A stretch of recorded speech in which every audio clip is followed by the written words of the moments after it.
Welcome back to 100 Lies the God Culture teaches about the Philippines. Today's lie concerns Tim's claims about Abraham Farissol. Abraham Farissol was a Jew who lived during the Renaissance and wrote a book called Iggeret Orhot Olam in which he discusses the location of the lost tribes of Israel. Tim claims he placed them in the Philippines, but as we shall see, that is not only a lie, but Tim has never even read what Farissol wrote. In one of his videos, Tim says the following. First, to follow up on Columbus from our last video.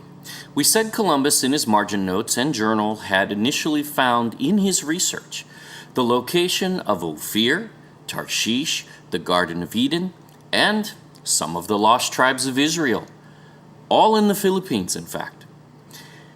He was not the only one, however, in his era.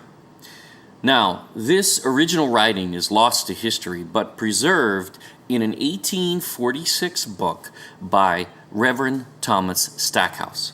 Stackhouse records that Italian Jewish scholar and contemporary to Columbus, Farissol, reached the very same conclusion regarding the lost tribes. He says the lost tribes of Israel are in, for one, the Philippines. Huh? Ever hear that one in your history class? Yeah, us either.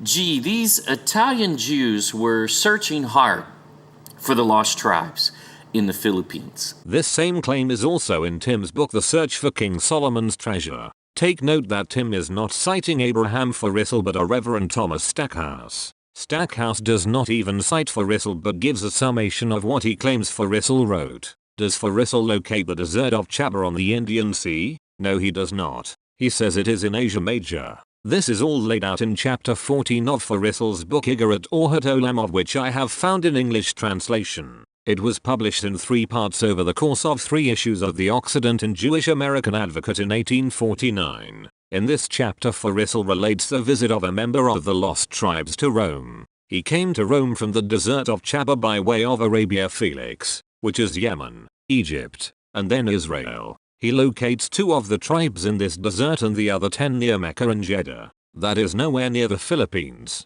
The magazine has extensive footnotes which are worth reading. Here is part of the chapter. This was in the 283rd year of the 6th millennium, when we received, through a Venetian vessel, a communication from the land of beauty, written in the Hebrew language, informing us that a certain Jew, from the tribes of Israel, had arrived there, declaring many novel things concerning them. The details, however, were not made public, until, after having crossed the sea in the 284th year of the 6th millennium, he arrived at Venice, and thence proceeded to Rome, where he was favorably received by all those who became acquainted with the object of his journey and the nature of his mission. As understood from his own assertions, this Jew was from the company of the 2 tribes, and he farther said that he was an inhabitant of those deserts, and, like the Rechabites, dwell in tents, and that his station was in the desert of Chaba, which is in Asia Major. Beneath them were the rest of the 10 tribes, near to the deserts adjoining Mecca and Jeddah, which are adjacent to the Red Sea. They have each and all of them their chiefs and princes,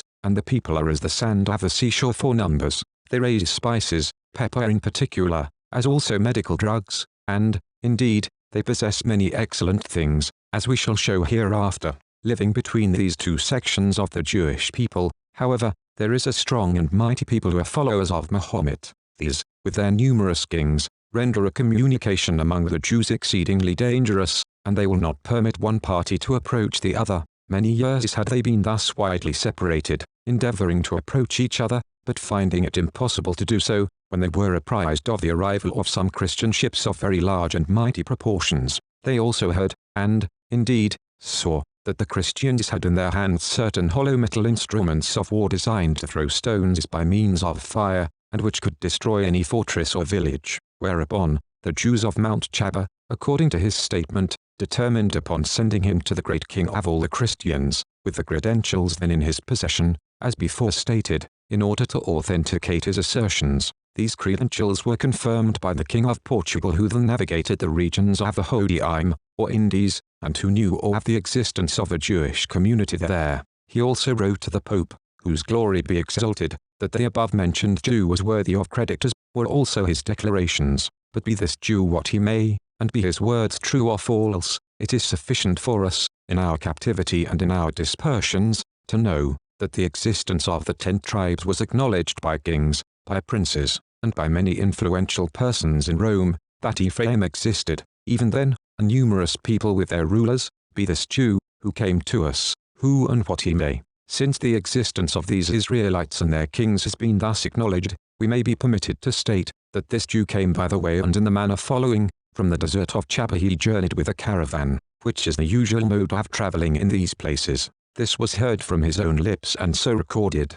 Passing through Arabia Felix, he arrived at the Red Sea, descended into Egypt, thence journeyed to the Holy Land, where he awaited the arrival of a ship from Venice, by which he might proceed to Italy. He reached Rome, and resided there about 8 months, until the reply of the King of Portugal had been received, which authenticated his mission. Plotted on a map, his journey looks like this. Arabia Felix is Yemen, and that is where Farissol says he started his voyage to Italy. That means the desert of Chaba covers Yemen. But Farissol also says that Mecca and Jeddah are beneath this Jew's location and the deserts near Mecca and Jeddah. Actually, his description does not make any sense at all. This Jew lives in the desert of Chaba and the other 10 lost tribes live beneath him near Mecca, but he starts his journey in Arabia Felix, which is south of Mecca. Perhaps Farissol does not know what he is talking about and is making it all up. Whatever the solution to this geographical conundrum, one thing is certain. Timothy J. Schwab is dead wrong when he says that Farissol locates the lost tribes of Israel in the Philippines.